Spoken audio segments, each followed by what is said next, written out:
My name is Sergeant Callie Carr, 33 years old, and 3 days ago, I buried the only person on Earth who ever called me family. My grandfather, Colonel Winston Carr. But now I was facing my sister, Brenda. She slid a stack of papers across the desk toward me. Sign the transfer of Grandpa's assets, or I'll see you in court, you non-blood sister. Brenda's voice, sharp as shrapnel, echoed in the small office. When I remained silent, she smirked, a cruel, familiar twist of her lips. Don't play dumb. He may have been fond of you, but you were always the charity project he picked up. Blood is what matters. You have no claim here. Every word was a bullet, fired directly into a wound that hadn't even begun to heal. They thought my silence was fear. They were wrong. Before I tell my story, let me know where you're watching from in the comments, hit that like button, and subscribe if you've ever been made to feel like an outsider in the very home you gave your all to. This story is for you. The silence that followed her opening salvo was thick and suffocating. It hung in the stale air of the small rented law office Brenda had chosen for this ambush. The room smelled of cheap wood veneer and old paper, a stark contrast to the cloying scent of Brenda's expensive perfume. We were in Fayetteville, North Carolina, a military town. A town where the uniform I wore was meant to stand for something. But in this room, it was just another target. Brenda wasn't alone. She had brought her legal team, 2 men in slick, expensive suits, with vacant eyes and expressions molded from indifference. They hadn't offered condolences for the colonel. They hadn't even shaken my hand. They looked at me the way an exterminator looks at a problem that needs to be removed, efficiently and without emotion. The meeting had started with an act of theater. Brenda had strode in, her high heels clicking aggressively on the worn laminate floor, and dropped her Louis Vuitton handbag onto the table. It landed with a heavy, muffled thud, a sound that was both a declaration of her status and a dismissal of the solemnity of our purpose. She took a sip from a large paper cup, leaving a perfect, scarlet lipstick stain on the foam of her overpriced latte. Then, speaking to her lead attorney, but loud enough for the entire room to hear, she'd sighed dramatically. Let's get this done. I have a spa appointment at noon. It wasn't just a slight against me. It was a desecration of our grandfather's memory, reducing his life's legacy to an inconvenient line item on her social calendar. Now, her attack continued, her voice dripping with a lifetime of practiced condescension. Look at you, Callie, she sneered, gesturing toward me with a finger tipped with a blood-red, glossy nail. Still in that uniform, as if it gives you some kind of authority here. This is the real world, not your little army base. In the real world, money and blood are the law. I kept my back straight, my hands resting calmly on my knees. My posture was ingrained from years of training, a discipline that was now my shield. I didn't let my gaze waver from hers. Inside, a storm was raging. Each word was a calculated strike, designed to dismantle the identity the colonel had so carefully helped me build. The charity project, the outsider, the non-blood sister. These were the labels she had tried to brand me with since the day I arrived at their home as a scared, quiet child. He gave you a name, Brenda went on, her voice rising slightly as my silence began to unnerve her. He gave you a roof over your head. You should be grateful. Instead, you're sitting here, pretending you have a right to any of this. She pushed the stack of documents closer to me. The crisp scent of fresh ink and paper filled the space between us. Sign the papers. Take the small, merciful sum I'm offering you and get out of this family's life for good. My mind, however, wasn't on the pain. It was on my training. When faced with a psychological assault, the first step is to remain calm. Assess the threat, identify the objective, exploit the weakness. Grandpa's voice echoed in my memory, as clear as if he were standing behind me. Never let the enemy know what you're thinking, Sergeant. Let your actions do the talking. The threat was obvious, Brenda and her legal firepower. Her objective was equally clear, intimidate me into surrendering my claim to what she believed was solely her birthright, and her weakness. It was radiating off her in waves, her impatience evidenced by the spa appointment, her arrogance which led her to underestimate me.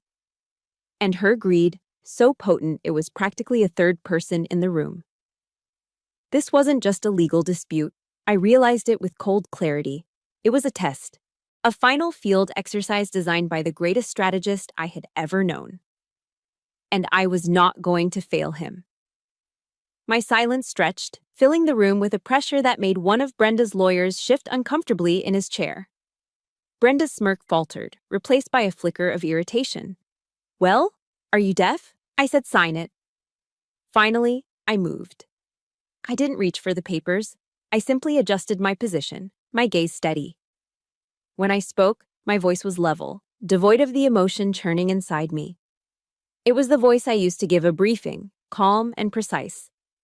"I will review these documents," I stated, my tone leaving no room for argument. Brenda's eyes narrowed. "Review them? There's nothing to review. It's all standard." I ignored her, my focus now on her lead attorney. "We will meet again to discuss this." I was no longer a participant in her ambush. I was setting the terms of engagement. "When? Where?" he asked, caught off guard by the shift in command. I let a deliberate pause hang in the air before delivering the counteroffensive. "Tomorrow, 0900 hours, at the offices of Arthur Vance, downtown." The name hit the room like a quiet explosion. Brenda and her lawyers exchanged confused glances. They didn't know the name. That was the point. For a moment, Brenda was stopped short, her arrogant confidence punctured by a needle of uncertainty. But it only lasted a second. Her hubris quickly patched the hole. "Fine," she snapped, snatching her purse from the table. "Delay for another day if you want. It won't change anything." She and her team swept out of the room, leaving a wake of hostile silence and the lingering scent of her perfume. I remained seated, alone in the suffocating quiet. My eyes fell to the stack of papers on the table, the legal ultimatum that was meant to erase me. Then I looked out the window at the streets of Fayetteville, at the flags flying on front porches, at the quiet dignity of a town built on service and sacrifice. Things Brenda would never understand. The battle had officially begun. After leaving the lawyer's office, I didn't drive back to the base. I couldn't. The walls of that small, suffocating room felt like they were still closing in on me. I needed air. I drove aimlessly through the familiar streets of Fayetteville until I found myself pulling over beside the downtown park. Through the windshield, I watched a young family on a picnic blanket. The father was pushing his daughter on a swing, her laughter carrying on the afternoon breeze. The mother was unpacking a basket. They called that family, a safe harbor. But for me, family had always been a battlefield, a place where the deepest wounds weren't inflicted by weapons, but by smiles and whispers across a Thanksgiving dinner table. Brenda's ultimatum wasn't a new declaration of war. It was just the latest battle in a long, grueling campaign. My mind drifted back, pulled by the undertow of memory, to a Thanksgiving a few years ago. The house was filled with the postcard-perfect sense of the holiday. The rich aroma of roasting turkey mingled with the sweet spice of my aunt's famous apple pie. Golden afternoon light streamed through the dining room windows, illuminating the carefully set table and the faces of the extended Carr family, all gathered for their annual performance of togetherness. But beneath the warm glow and the polite chatter, the air was heavy, thick with unspoken tensions and meticulously maintained hierarchies. My aunt, Brenda's mother, was holding court at the head of the table. She was a master of the subtle art of emotional warfare. "Oh, Brenda," she gushed, her voice loud enough for everyone to hear. "That new interior design project you did for the Hendersons was just divine. You have such an artistic soul, a real passion." Brenda, basking in the praise, described the challenges of picking out throw pillows as if she were detailing a major military campaign. A little while later, a well-meaning cousin from out of town turned to me. "Callie, I heard you were promoted to sergeant. That's incredible. Congratulations." Before I could even say thank you, my aunt waved a dismissive hand, the diamonds on her fingers catching the light. "Oh, all that military business is so complicated," she said, cutting off the conversation. "So drab. Anyway, Brenda, tell everyone about your trip to Paris. We're all dying to hear." And just like that, I was erased. My accomplishment, earned through sweat and discipline and months away from home, was deemed too complicated to be acknowledged. I became invisible, a ghost in uniform sitting at a table laden with food I suddenly had no appetite for. I remember staring at the intricate patterns on my grandmother's china, focusing on the tiny painted flowers to keep the stinging in my eyes at bay. The gift exchange was a masterclass in calculated cruelty. Brenda presented her mother with a lavish cashmere shawl, which my aunt received with theatrical gasps of delight and a tight, cinematic embrace. My gift was more modest, but it came from the heart. I had bought her a digital photo frame and spent hours carefully scanning old family photos, curating a slideshow of memories that I hoped would make her smile. She took the box from me, her smile thin and tight. "Thank you, dear," she said, the word dear sounding like an insult. "I'll find a place for it." Later that evening, after everyone had left, I found the box. It was unopened, shoved under a side table in the living room, hidden behind a stack of old magazines. It hadn't just been set aside, it had been discarded. My gift, my effort, my silent plea to be seen as part of the family, dismissed as worthless. A familiar coldness seeped into my chest, the feeling of a door being gently but firmly shut in my face. But the final, most brutal blow came at the dinner table. As we were passing the mashed potatoes and gravy, Brenda decided it was time for some entertainment at my expense. "I heard the funniest joke the other day," she announced, a malicious glint in her eyes. It was about female soldiers who looked and acted like men. A wave of uncomfortable, polite laughter rippled through the older relatives. Then, she turned her attention directly to me, her voice syrupy sweet. "No offense, sis," she said, using the term like a weapon. "I just find it so strange that any woman would rather roll around in the mud than find a nice, wealthy husband." The silence that followed was deafening. I could feel every eye in the room on me. Before I could formulate a response that wouldn't get me court-martialed, my aunt chimed in, her voice dripping with false concern. "She's right, you know. Your grandfather indulges you too much. He should have taught you how to be a lady." In that moment, I felt stripped bare, my choices, my career, my very identity dissected and ridiculed in front of everyone. It was a public shaming disguised as family conversation. I looked across the table, searching for an ally, a friendly face. All I saw were people looking down at their plates, suddenly fascinated by their green bean casserole. All except one. Grandpa. He hadn't said a word, but his actions spoke volumes. He slowly, deliberately, placed his fork and knife down on his plate. The quiet clink of silver on china cut through the tension like a gunshot. He didn't raise his voice. He didn't need to. He just looked at his daughter-in-law, then at his granddaughter, and his eyes, usually so full of warmth, were as cold and hard as steel. The laughter died. The conversation stopped. The point was made. That night, I didn't cry. The pain was too deep for tears. I excused myself and went out onto the back porch, the frigid November air a welcome shock to my system. I stood there, wrapped in the cold, staring out at the dark, skeletal trees. A few moments later, the door creaked open. It was Grandpa. He came and stood beside me, not saying anything at first. He simply draped his old, heavy army-issued wool coat over my shoulders. The scent of cedar and old leather enveloped me, a familiar comfort from my childhood. He put a warm, steady hand on my shoulder. "Courage doesn't always roar, Callie," he said, his voice a low rumble beside me. "Sometimes courage is the quiet voice at the end of the day saying, 'I will try again tomorrow.' Don't you ever let them extinguish your fire." His words, his presence, that warm coat. It was everything. It was the confirmation that I wasn't crazy, that the cruelty was real, but that I wasn't alone in it. He saw me. He always saw me. Standing there in the freezing dark, wrapped in the embrace of the only true family I'd ever known, I found the strength to face another day. The scars from that Thanksgiving, and so many days like it, were deep. But in the cold, quiet dark of that night, they began to feel less like wounds and more like armor. The memory of that Thanksgiving faded, leaving the quiet hum of my car's engine in its place. I was still parked by the park, the sun now lower in the sky, casting long shadows across the grass. I looked down at my hands on the steering wheel. They weren't the soft, manicured hands of Brenda. They were a soldier's hands, crisscrossed with small silvery scars and hardened with calluses at the palms and fingertips. Brenda had said Grandpa gave me his name. But these scars, these calluses, I had earned these myself. They were my medals, proof of the first war I ever fought, the one for my own survival.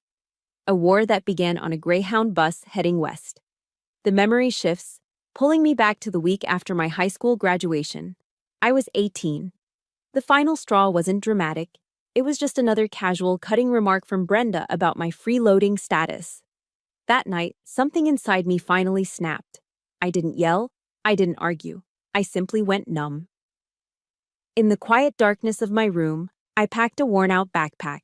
It didn't hold much, a few changes of clothes, a well-read copy of Viktor Frankl's Man's Search for Meaning, and the fountain pen Grandpa had given me for graduation. I didn't leave a note. I didn't say goodbye. I just left a void where I used to be. At dawn, I walked to the bus station and bought a one-way ticket west. The destination didn't matter, as long as it was far away from the place that had suffocated my soul for so long. I remember the hiss of the bus's air brakes as it pulled away from the curb, a sound of finality and escape. I fell asleep against the vibrating window, the gnawing hunger in my stomach a dull ache, but for the first time in my life, I felt a strange, exhilarating sense of freedom. The bus dropped me in a small, dusty town in the middle of Nebraska. The sky was huge and empty, the landscape flat and unforgiving. It felt like the edge of the world. It was perfect. I found a tiny room to rent above a hardware store and a job waiting tables at a 24-hour truck stop diner called the Prairie Rose. My life became a blur of 16-hour shifts. I started before sunrise, pouring endless cups of black coffee for weary long-haul truckers and weathered farmers whose hands told stories of hard work and hardship. I wiped ketchup stains from vinyl booths, memorized the difference between meatloaf specials on Tuesdays and Thursdays, and learned to smile even when my feet felt like they were on fire. The diner was a world away from the polished, passive-aggressive cruelty of my aunt's dining room. Here, life was straightforward. You worked hard, you were polite, and people treated you with a baseline of respect. It was exhausting, but it was honest. Every night, I'd climb the creaky stairs to my small room, the smell of grease and burnt coffee clinging to my clothes. Under the dim light of a single bare bulb, I would empty my pockets and count my tips, a pile of crumpled $1 bills and a handful of loose change. It was never much, but as I stacked the coins and smoothed the bills, a quiet pride would swell in my chest. This money was mine. It wasn't an allowance, it wasn't a gift, it was the direct result of my own labor. For the first time, I felt my worth wasn't tied to anyone else's charity or approval. The smell of the diner on my clothes wasn't the smell of poverty, it was the perfume of independence. A few months in, a letter arrived. It was from Grandpa. He'd tracked me down through an old service buddy who lived in the next county over. My hands trembled as I opened it, half expecting a lecture. But there were no recriminations, no demands to come home. He simply wrote, "I am proud of your courage, but remember, you always have a home to return to." Tucked inside the letter was a check for $500. Tears I hadn't allowed myself to shed for months streamed down my face. I cried for his kindness, for the love I had run away from. But as I stared at the check, I knew I couldn't accept it. To do so would be to admit defeat, to concede that I couldn't make it on my own. With a heavy heart, I tore the check into small pieces. I wrote him back on a single sheet of diner stationery, thanking him for his love and trying to explain that this was something I had to do for myself. It was the hardest decision I'd ever made, but it was the one that cemented the foundation of the person I was becoming. I was reading Viktor Frankl's book at the time, and one line had seared itself into my mind. When we are no longer able to change a situation, we are challenged to change ourselves. I couldn't change my family, but I could change my own fate. My path forward appeared one sweltering afternoon. A group of young soldiers, their uniforms crisp despite the heat, came into the diner for lunch. They were loud and boisterous, trading jokes and insults with the easy camaraderie of a pack of brothers. They moved with a shared purpose, a sense of belonging that I'd only ever seen in movies. They talked about discipline, about service, about being part of something bigger than themselves. I watched them from behind the counter, a plate of apple pie in my hand. I looked at their confident posture, their shared identity. Then I looked at my own reflection in the chrome coffee machine, a tired girl with dishwater hands and an uncertain future. In that moment, the path became clear. That evening, I walked into the Army recruitment office on Main Street. The air inside was cool and quiet, a world away from the clatter of the diner. A recruiter, a sergeant with a kind face and a sharp uniform, looked up from his desk. He asked me why I wanted to join. I didn't give him a long, complicated story. I just said, "I'm looking for a family where your place is earned, not given." He seemed to understand. The Army wasn't just a job, it was a promise.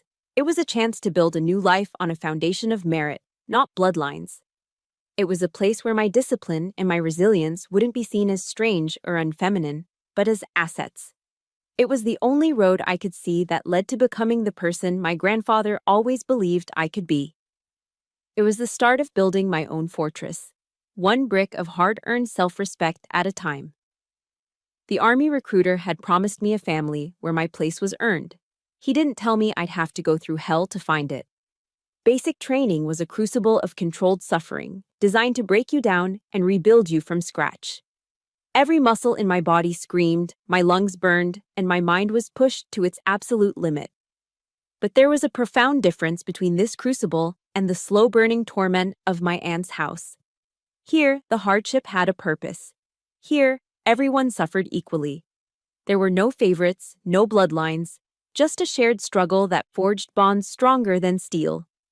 At home, I was a shadow. Here, among the ranks, I found my footing. I remember one grueling forced march under the relentless South Carolina sun. We were 10 miles in, weighed down by full packs, and my ankle twisted on a loose rock. A sharp, white-hot pain shot up my leg, and I went down hard. For a second, lying there in the dirt, the taste of dust and failure in my mouth, the old voices came back. Brenda's sneering, my aunt's dismissal. Useless, not good enough. The thought of quitting, of just lying there, was a seductive whisper. But then, a hand was on my arm. It was a fellow recruit, a small, wiry girl from the Bronx named Diaz. She was breathing just as hard as I was, sweat stinging her eyes, but her grip was firm. "Get up, Car," she grunted, pulling me to my feet. She slung my arm over her shoulder, taking on part of my weight. "Come on." We finished together. We limped across the finish line, second to last, our uniforms soaked through, our bodies shaking with exhaustion. But we had finished. Together. As I stood there, leaning on Diaz, my tears mixed with the sweat and grime on my face. But these weren't the silent, lonely tears of Thanksgivings past. They were tears of gratitude. For the first time in my life, when I had fallen, someone had turned back for me. That spirit, the unbreakable ethos of "leave no one behind," became the cornerstone of my new life. It wasn't just a slogan, it was a way of being. I saw it in the way soldiers shared the last of their water on a training exercise, the way they'd cover a shift for a buddy whose kid was sick, the way they'd sit in silence with someone who'd just received bad news from home. This new definition of family was never clearer than during my first Thanksgiving deployed overseas. We were stationed at a forward operating base in Germany, a world away from home. A heavy sense of homesickness had settled over the entire platoon. The holidays are always the toughest part of a deployment. Instead of letting us wallow, our platoon sergeant, a big, tough-as-nails African-American man named First Sergeant Jackson, decided we were going to have our own feast. He organized a potluck in the common area. It wasn't fancy. We ate off paper plates and sat on overturned supply crates. But it was real. Jackson, using a makeshift deep fryer, made his mom's famous Southern fried chicken. Diaz, it turned out, could make incredible tamales from ingredients she'd begged from the mess hall cooks. A guy from Texas made a huge pot of 5-alarm chili. A quiet soldier from Boston, who barely ever spoke, surprised everyone with a fantastic New England clam chowder. Remembering my days at the Prairie Rose Diner, I managed to bake a perfect pumpkin pie in the mess hall's industrial oven. We sat crowded together in that drafty rec room, the air filled with the delicious, mismatched smells of American home cooking. We shared food, traded stories, and poked fun at each other. There were no cutting remarks disguised as jokes, no gifts given with a sneer. There was only the raw, honest warmth of a family forged in shared hardship. It was the best Thanksgiving I'd ever had. First Sergeant Jackson saw something in me I hadn't yet seen in myself. He was more than a superior, he became a mentor. He saw my discipline and my intelligence, but he also saw the deep sadness I tried so hard to hide behind a soldier's stoic mask. One afternoon, after a particularly grueling field exercise, he called me into his office. "Sergeant Carr," he said, his voice softer than I'd ever heard it.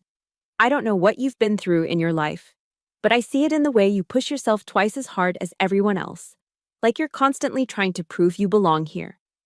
He leaned forward, his gaze direct and kind. "You don't have to prove anything. Not anymore.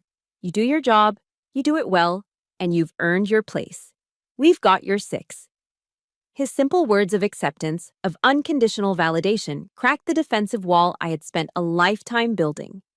He saw my effort not as a sign of desperation, but as a mark of my character. He was telling me I was home. My bond with Grandpa deepened too. Through crackling long-distance phone calls and carefully written letters, we didn't waste time on small talk. We discussed strategy, geopolitics, and articles from The Economist that he'd clip and mail to me. Our relationship was a meeting of minds, a shared respect that transcended blood. It was during one of those calls that the old world and the new one collided. Brenda, on a rare visit to see Grandpa, overheard us discussing tactical logistics. A few hours later, my phone rang. It was her. "What do you think you're doing?" she hissed, her voice venomous. "Trying to win him over with all that boring war talk? He's an old man, Callie. His mind is going. Don't you dare try to take advantage of him." Her words were meant to hurt, to plant a seed of doubt and guilt. But instead, they had the opposite effect. For the first time, I didn't feel a sting of pain. I felt a surge of clarity. Brenda wasn't just greedy. She was afraid, terrified.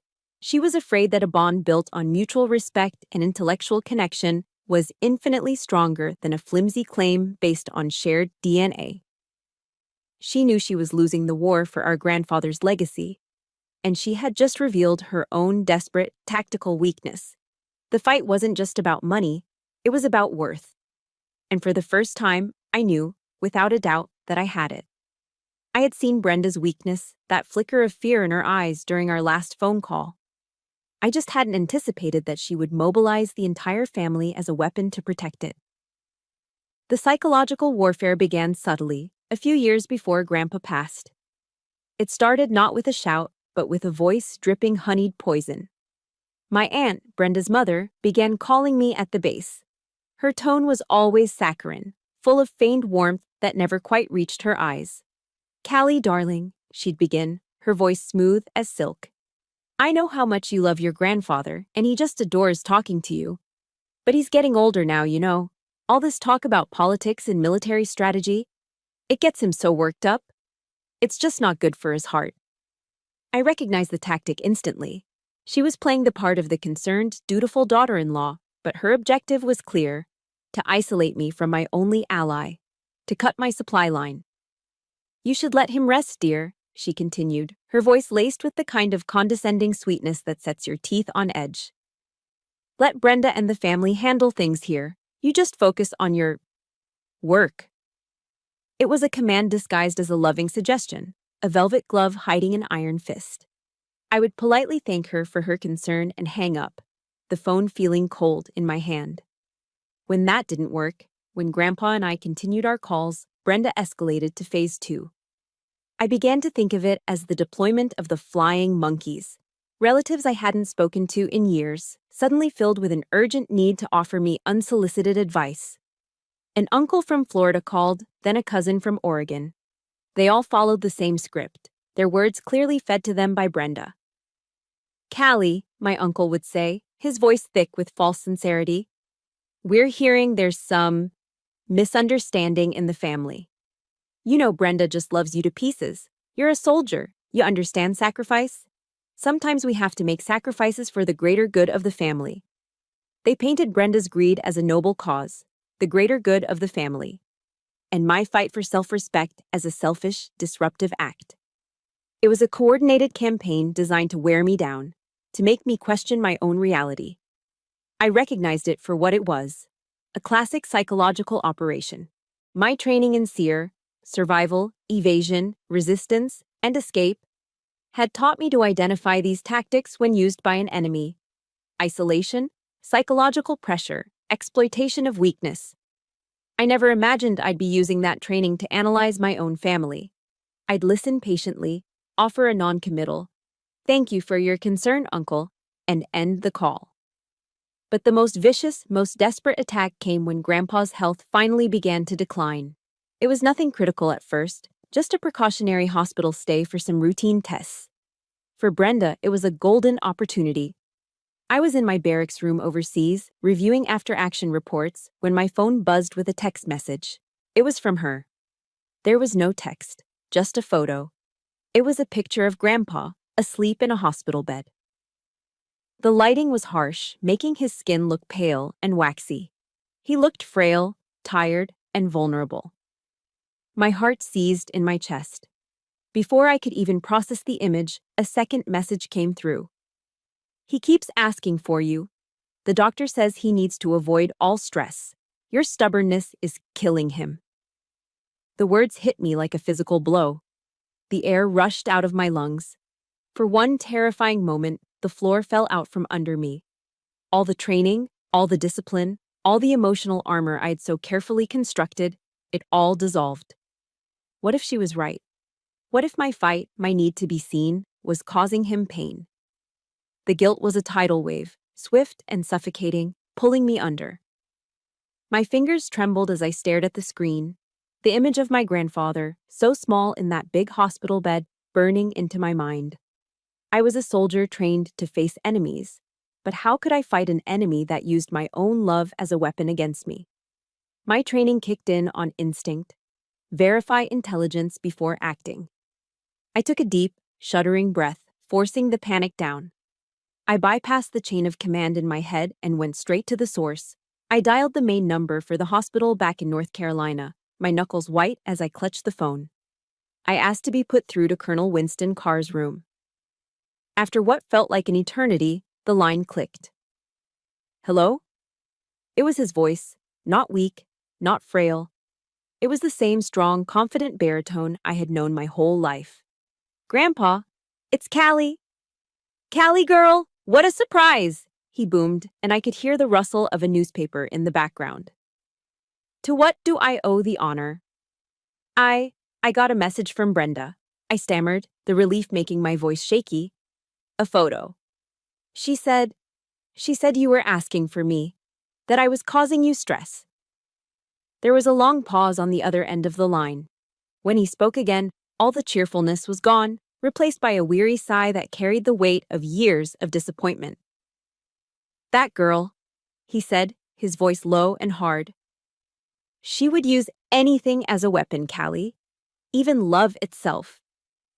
He paused again, and I could picture him, sitting up in that hospital bed, his military bearing returning. "Listen to me. This was a routine checkup. The doctors are just being overly cautious, as usual." "I'm fine. Do you understand me? I am fine." "Yes, sir," I whispered. "Brenda is deploying fear and doubt. Those are the tools of a weak opponent. You do not let her turn your goodness, your love for me, into a weakness for her to exploit. You trust the facts, not the fear she's selling. Is that clear, Sergeant?" His words were like a splash of ice water, shocking me back to reality. The guilt receded, replaced by a cold, hard anger. He was right. Brenda hadn't just sent me a photo, she had launched a precision-guided emotional missile, aimed directly at the most vulnerable part of my heart. And it had almost worked. "Yes, Colonel," I said, my voice steady now, the tremor gone. Crystal clear. We talked for a few more minutes about his beloved baseball team and a new book on military history he was reading. When we hung up, I sat in the silence of my room for a long time. The anger wasn't hot and explosive. It was cold and focused. The lines had been drawn. Brenda had proven that there was no depth to which she would not sink. And in doing so, she had just made a grave tactical error. She had shown me exactly how ruthless I would need to be in the battle to come. The cold anger that solidified in me after that phone call became my armor. I thought I was prepared for anything Brenda could throw at me. I was wrong. I was never prepared for what I saw when I came home on leave, a few months before Grandpa passed. That was the day the war went from cold to hot. That was the breaking point. I walked into his study, my favorite room in the house, and stopped dead in the doorway. The room was unrecognizable. It was an invasion, a hostile occupation. Brenda had redecorated. The floor-to-ceiling shelves, once filled with leather-bound books on history and military strategy, were now half empty. The books that remained were crammed carelessly into cardboard boxes in the corner. The tactical maps that had once papered the walls, showing battlefields from Normandy to the Korengal Valley, were gone. In their place hung cheap, abstract art prints and glossy pages torn from fashion magazines. And there, sitting at Grandpa's magnificent oak desk, was Brenda. She was casually painting her toenails, a bottle of bright pink polish balanced precariously on a stack of his journals. The air, which should have smelled of old paper, leather, and pipe tobacco, now reeked of nail polish remover. She looked up, not a hint of shame on her face. "Oh, you're back," she said with a bored sigh. "I thought this place needed a little life. It smelled like a dusty old museum." My heart hammered against my ribs, but I forced myself to remain calm, my eyes scanning the room like a soldier assessing a compromised position. That's when I saw it. In the corner on the floor was his shadow box, the sacred display case holding his life's honors, his Purple Heart, his Silver Star, his jump wings, and a collection of faded photographs. The glass front had been removed and leaned against the wall. And then I saw the desecration. Brenda had taken the American flag, the one that had been ceremoniously folded and presented to him at his retirement parade, and was using it to wipe up a small dark ring of spilt coffee from the hardwood floor. "Ugh, this old rag comes in handy," she muttered to herself, oblivious. The blood in my veins turned to ice. Every bit of air left my body. That wasn't just a flag. It was a symbol of his entire life of service. It represented every soldier who had served beside him, every friend who had fallen, every sacrifice he had ever made for his country. It was his honor folded into 13 crisp triangles, and she was using it like a paper towel. Something inside me, a dam of restraint that had been holding back a lifetime of injustice, finally broke. I didn't scream. I didn't cry. My voice when it came out was a low, dangerous whisper I didn't recognize as my own. "Put the flag down." Brenda jumped, startled by my tone. For a second, she looked almost scared. But, as always, her arrogance quickly resurfaced. "God, what's your problem? It's just a piece of cloth." "That is not a piece of cloth," I snarled, the words tearing from my throat.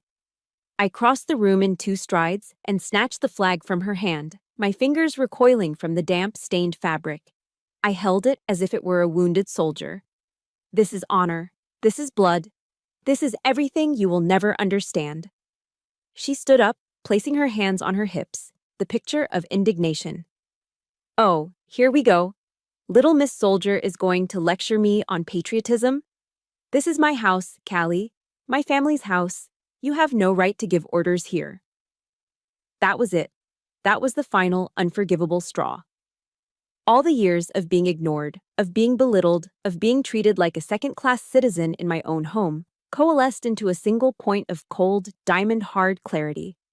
I looked her dead in the eye. "You don't have a family, Brenda," I said, my voice quiet but shaking with the force of my conviction. "You have business arrangements, and as of this moment, my arrangement with you is terminated." I turned and walked out, leaving her standing there, stunned into silence for the first time in her life. That night, After I had carefully refolded the flag and respectfully placed it back in its case, I went to Grandpa. He was sitting on the porch, watching the stars come out. I told him everything. I told him about the study, the books, the flag. I didn't cry, but my voice trembled as I spoke. He listened in complete silence, his jaw tight. When I finished, he didn't offer words of comfort. He just reached out and took my hand, his grip surprisingly strong. His old eyes, still sharp and clear, met mine in the dim twilight. And in them, I saw not sadness, but a firm, unshakable resolve.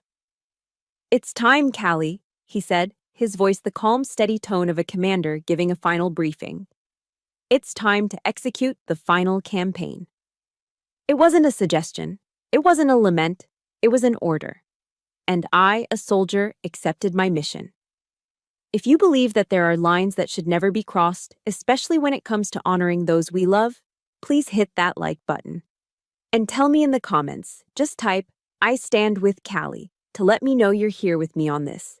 In that moment, standing on the porch with my grandfather, every last shred of hope for a peaceful resolution, every lingering fantasy of having a real family with these people, evaporated into the night air. There was no more confusion, no more doubt. There was only the mission ahead. My grandfather was a student of history, a disciple of the great military strategists. He admired Dwight D. Eisenhower, not just for his victories, but for his meticulous planning. "Plans are useless," he loved to quote, "but planning is indispensable." After the incident with the flag, I learned just how indispensable his planning had been. That night on the porch, when he gave me the order to execute the final campaign, he wasn't speaking in metaphors. He was giving me a direct command. The tiredness seemed to fall away from him. The weight of his age was replaced by the familiar, electrifying energy of a commander before a major operation. He led me down to the basement, to a steel door I'd never seen opened. Behind it was a small windowless room he had built years ago. It wasn't a man cave or a workshop. It was a war room. A large whiteboard dominated one wall, covered in complex financial flowcharts and legal structures. On a reinforced table sat a secure satellite phone and a laptop shielded from electronic eavesdropping. This was his private command center. "Welcome to headquarters, Sergeant," he said, his voice crisp and clear. He pointed to a series of numbers written in red marker on the whiteboard. "This is the intelligence report. In the last 6 months, your aunt has called me 12 times. The subject of every call was a request for money. Brenda has called 27 times for the same purpose. You," he said, tapping a final number, "have called 43 times. And every single time it was to ask if I needed anything." He looked at me, his eyes sharp. "The numbers don't lie, Callie. They reveal character." He then unlatched a heavy leather briefcase on the table. Inside were 2 thick folders, each stamped with a single word in bold red ink: confidential. He slid the first one across the table to me. It was a complete intelligence dossier on Brenda. It contained her credit card statements, detailing a lifestyle of extravagant waste. Spa days, designer clothes, expensive vacations she couldn't afford. It included printouts of emails to her friends, bragging about the massive inheritance she was about to receive. It even had transcripts of text messages she'd sent, complaining about having to babysit the senile old man. Then he handed me the second folder. It was my file. Inside were the handwritten letters I'd sent him from every duty station, the geopolitical analyses I'd written for him, and, to my surprise, copies of thank you notes from several veterans' charities I had been donating to anonymously for years. "This is our ammunition," Grandpa said, his voice low and serious. "The truth, unvarnished and undeniable." He believed that in any conflict, victory depended on 3 things: superior intelligence, a fortified position, and a decisive strategy. He had just shown me the intelligence. Now, he revealed the fortress. He activated the satellite phone and initiated a secure video call. A moment later, the face of a man in his late 60s appeared on the laptop screen. He had a neatly trimmed silver beard, sharp blue eyes, and wore a perfectly tailored suit. He sat in a wood-paneled office, an entire wall of leather-bound law books behind him. Arthur, my grandfather said warmly. Good to see you. And you, Winston, the man replied, his accent crisp and British. Arthur, I'd like to introduce you to our new commanding officer, Grandpa said, gesturing to me. The man on the screen, Arthur Vance, nodded at me with a look of profound respect. Sergeant Carr, it is an honor. Your grandfather has told me a great deal about you. For the next hour, they briefed me. Arthur Vance was not just any lawyer. He was a top international solicitor based in London and my grandfather's closest friend since their university days at Oxford. For the past 3 years, they had been quietly building an impenetrable legal fortress. While Brenda was busy planning how to spend her inheritance, Grandpa and Arthur were moving the vast majority of it out of her reach. The portfolio was staggering. It wasn't just the house and some stocks. It was a global logistics company based in Singapore, commercial real estate near Ramstein Air Base in Germany, and a multi-million-dollar portfolio of defense technology stocks. One by one, asset by asset, they had legally transferred ownership from my grandfather's name into a series of irrevocable trusts in Switzerland and Singapore. Trusts that named me as the sole controller and beneficiary. The inheritance battle Brenda was planning to fight had already been fought and won 3 years ago, in complete secrecy. After Arthur signed off, Grandpa closed the laptop. He looked at me, his expression a mixture of a commander's steel and a grandfather's love. Now, for the final test, he said. The strategy. I am leaving all of my domestic assets, the house, the U.S. stocks, everything, to Brenda in my will. It's a substantial amount, enough to make her feel like she's won. He paused, letting the words sink in. Her greed will blind her. She will assume that's everything, and she will still come after you for what she perceives as your smaller share. She will attack. He leaned forward, his eyes locking onto mine. And when she does, that is when you reveal our fortified position. That is when you spring the trap. But you must do it correctly. No pity, no anger. You will be cold, professional. You will conduct yourself like a soldier, delivering an after-action report. He reached across the table and placed his hand over mine. His skin was thin and wrinkled, but his grip was strong. You won't just be inheriting my assets, Callie, he said, his voice thick with emotion for the first time. You will be inheriting my legacy, a legacy of honor. Protect it. It wasn't a dying man's last wish. It was a transfer of command. It was the ultimate validation, the absolute trust he had placed in me his entire life, now made tangible. I straightened my back and stood up. Yes, sir, I said, my voice clear and steady. Understood, Colonel.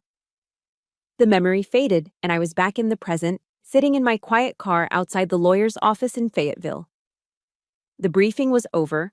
The planning was complete. Now, it was time to execute. I pulled out my phone, my fingers steady as I found the international number in my contacts. It rang twice before a familiar, precise British voice answered. Vance? Mr. Vance, I said, my voice as cool and professional as I could make it. Sergeant Carr here. I took a final deep breath. Operation Legacy is a go. What hour is 0900 tomorrow? The battlefield had changed. Yesterday, it had been a cramped, low-rent office smelling of desperation. Today, it was the top-floor conference room of Arthur Vance's downtown law firm. The air here smelled of old money, oak polish, and the quiet authority of leather-bound legal texts that lined the walls. It was a room built for power plays, and today, I was no longer on the defensive. At 8:55, Arthur and I were already seated at the massive mahogany table. I wore my dress uniform, the fabric crisp, the brass on my lapels gleaming under the recessed lighting. I sat perfectly still, my hands folded on the table in front of me, my expression neutral. At precisely 0900, the door opened. Brenda swept in, flanked by her 4-man legal team. She was dressed for victory in a bright red power suit, her confidence practically vibrating off her. She looked like she was arriving to accept an award. Her lawyers, smelling blood in the water, arranged themselves around her like a protective phalanx. Brenda shot a triumphant, pitying look at me. Ready to sign, little sister, she purred, her voice echoing slightly in the cavernous room. Arthur Vance, who had been silently observing, didn't even bother with greetings. He simply tapped a pen on the folder in front of him, drawing all attention. "Good morning," he began, his voice as cool and precise as a surgeon's scalpel. "We are here to clarify the final terms regarding the estate of the late Colonel Winston Carr." He let the formal title hang in the air for a moment before proceeding. This was the first volley. He began by giving Brenda exactly what she came for. "As stipulated in the Colonel's last will and testament," Arthur stated, his British accent making every word sound like a final judgment. The entirety of his domestic assets, including real estate, US-based equities, and all personal effects, estimated at a value of approximately $4.2 million after taxes and fees, are bequeathed to his granddaughter, Mrs. Brenda Wallace. A wave of pure, unadulterated triumph washed over Brenda's face. She shot me a look so sharp with mockery and vindication it was almost comical. She even allowed herself a small, victorious smile, leaning back in her chair as if the matter was settled. Her lead lawyer nodded curtly, a predator satisfied with the kill. Arthur didn't pause. He continued in the same flat procedural tone. "However, for the sake of full transparency, it must be noted that these domestic assets represent approximately 20% of the Colonel's total net worth at the time of their transfer." Silence. The word transfer landed like a grenade in the center of the room. The victorious smirk on Brenda's face froze, then cracked. Her lawyer leaned forward, his eyes narrowed. "I'm sorry, what was that? 20%? What transfer?" The trap was sprung. One of Brenda's other lawyers, a younger, more aggressive man, jumped to his feet.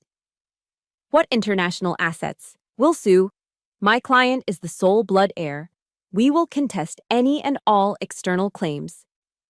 Arthur Vance merely offered a slight, almost imperceptible shrug. "You are welcome to try. Though you may find it difficult, given that the international assets in question, which include a logistics and shipping corporation in Singapore, commercial real estate adjacent to Ramstein Air Base in Germany, and a considerable portfolio of international defense technology stocks, have not been the legal property of Colonel Carr for the past 3 years." He let that sink in before delivering the second, more devastating blow. They were, in fact, legally and irrevocably transferred into a series of trusts domiciled in Switzerland and Singapore, trusts which are under the sole and exclusive control of Sergeant Callie Carr. With a quiet, deliberate movement, Arthur pushed a stack of documents, nearly 6 inches thick and bound in blue legal covers, across the mahogany table. It slid to a stop directly in front of Brenda's lead counsel. "Every transfer is here, authenticated, notarized by international bodies, and entirely beyond the reach of U.S. probate court." The lead lawyer stared at the documents as if they were a coiled snake. Brenda's face had gone from triumphant to confused to utterly shocked. The color drained from her cheeks, leaving her skin a pasty white that clashed horribly with her red suit. "What? No, that's impossible," she stammered. He couldn't."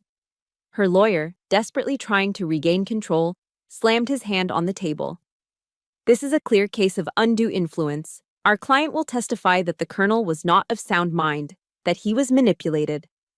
Arthur Vance's expression didn't change, but I saw a flicker of satisfaction in his eyes. This was the moment Grandpa had predicted. "I'm glad you brought that up," he said smoothly. He reached into his briefcase and placed a small digital audio recorder on the table. He pressed play. Brenda's own shrill, grating voice filled the silent room. "Come on, Grandpa, it's just money. It's not like you can take it with you on your final deployment, right?" The sound of her callous, mocking words hung in the air like a toxic fog. A deep, horrified flush crept up Brenda's neck. Her lawyers stared at her, their professional masks cracking to reveal open disgust. The silence that followed was absolute, broken only by the quiet hum of the room's ventilation system. But Arthur wasn't finished. He tapped a button on the conference phone. "Mr. Chen, are you with us?" A large screen on the wall flickered to life, revealing a distinguished, elegantly dressed Asian man in a high-tech office overlooking a bustling harbor. "Yes, Arthur, I'm here. Good evening from Singapore." "Mr. Chen," Arthur said, "could you please greet the chairwoman of your board?" The man's face broke into a warm, respectful smile. He looked directly at me. "Good morning, Ms. Carr," he said. "The Q3 reports are excellent. I'm awaiting your directives for the next round of capital investments." That was the kill shot. The final, undeniable proof. I wasn't just an heir. I was already in command. Brenda made a small choking sound. She looked from the screen to the recorder, to the mountain of legal documents, and finally, to me. In her eyes, I saw the complete and utter collapse of her world. The arrogance, the condescension, the cruelty. It all crumbled away, leaving behind a hollow, terrified shell. She had built her entire identity on a foundation of entitlement, and I had just watched it turn to dust. She slumped in her chair, a general surveying the ruins of her own defeated army. The war was over. I walked out of Arthur Vance's office and left the wreckage of Brenda's life behind me. The elevator descended in silence, the quiet hum a stark contrast to the explosive demolition I had just witnessed. I had expected to feel a surge of triumph, a rush of vindication. Instead, as I stepped out into the bright afternoon sun, all I felt was a profound, hollow emptiness. There was no victory parade, no sweet taste of revenge, just the quiet exhaustion of a soldier after a long and brutal campaign. I got in my car and just drove, the radio silent, my mind a blank slate. Victory tasted bitter. I had won. I had protected my grandfather's legacy and honored his final command. But in doing so, I'd also been forced to detonate the last, fragile illusion of what I once called my family. And in that moment, I understood a hard truth. In a war like this, no one really wins. The days that followed were filled with the predictable aftershocks. My phone became a battlefield of its own. First came the barrage from Brenda. The initial texts were a volley of pure, venomous rage. "You're a monster, a snake. You stole everything from me." Then, as the reality of her situation and the size of her legal bills set in, the tone shifted to desperate, pathetic pleading. "Callie, please, we're family. Just call it off. I'm begging you." Finally, after weeks of unanswered messages, came the silence. I never responded. Not out of cruelty, but out of self-preservation. I knew that any engagement, any reply, would be seen as an opening, an invitation to pull me right back into the toxic vortex I had just escaped. Establishing a boundary meant holding the line, no matter what. Then came the flying monkeys, the same relatives who had called to pressure me before, now mobilized for a new mission. Their calls were no longer filled with false concern, but with outright condemnation. My uncle from Florida, the one who had lectured me on sacrifice, now accused me of being cold-hearted and ungrateful. My cousin from Oregon left a tearful voicemail about how I had torn the family apart. It was painfully clear. Their loyalty had never been to family, only to power and money. Now that the balance of power had shifted, they were simply attacking the new authority. I blocked their numbers, one by one. Meanwhile, Brenda was doing exactly what Grandpa had predicted. Blinded by greed and goaded on by her lawyers, she launched a series of hopeless, wildly expensive legal challenges against the international trusts. It was a war of attrition she was destined to lose. Over the next 6 months, I received quiet updates from Arthur Vance. Brenda burned through the entirety of her $4.2 million inheritance, feeding it into a bonfire of legal fees across 3 different countries. She hadn't just lost the fortune she never knew existed. She had squandered the one Grandpa had deliberately left for her. She lost everything. The house, the cars, the fair-weather friends, and finally, her reputation. That whole time, I drove. On a long weekend, I found myself heading north on I-95 without a real destination in mind. My car just seemed to know where to go. Hours later, I was in Washington, D.C., pulling through the gates of Arlington National Cemetery. I walked through the endless, silent rows of white headstones, the quiet dignity of the place a soothing balm on my frayed soul. I found his grave, a simple stone identical to all the others, marked only by his name, rank, and the dates of his life. I stood before it, not as a victorious commander, but as a tired soldier reporting back. "I did it, Grandpa," I whispered to the quiet air. "I protected your legacy, But what now? The only answer was the gentle rustling of leaves in the old oak trees. I stayed there for a long time, thinking about one of his letters I'd reread the night before. A good soldier knows when to fight, he had written.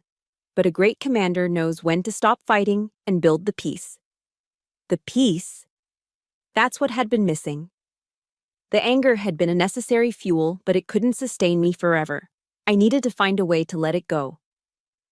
A few months later, I found my chance. I was leaving the base one afternoon when I saw her waiting for me by the gate. It was Brenda. I almost didn't recognize her. The designer clothes were gone, replaced by worn jeans and a faded t-shirt. She was thinner, and the harsh lines of stress had carved years onto her face. The arrogant fire in her eyes had been extinguished, leaving behind something empty and lost. She didn't approach me with demands or accusations. She just stood there, looking uncertain. For the first time in my life, I saw her not as a monster, but as a broken person. "Why?" she asked, her voice raspy and weak. "Why would he do that to me?" I looked at her, and the last embers of my anger finally died out, replaced by a profound, aching sadness. "He didn't do anything to you, Brenda," I said, my voice gentle. "He just gave you a mirror, and you didn't like the reflection you saw." I could have said more. I could have listed every slight, every cruelty, every moment of pain she had caused me. But what was the point? The war was over. As Grandpa had said, it was time to build the peace. And peace, I was beginning to understand, wasn't about winning an argument. It was about choosing to walk away from the battlefield. That was the last time we ever spoke. I turned and walked back toward my car, leaving her standing there to face the consequences of her own choices. It wasn't forgiveness, not in the way most people think of it.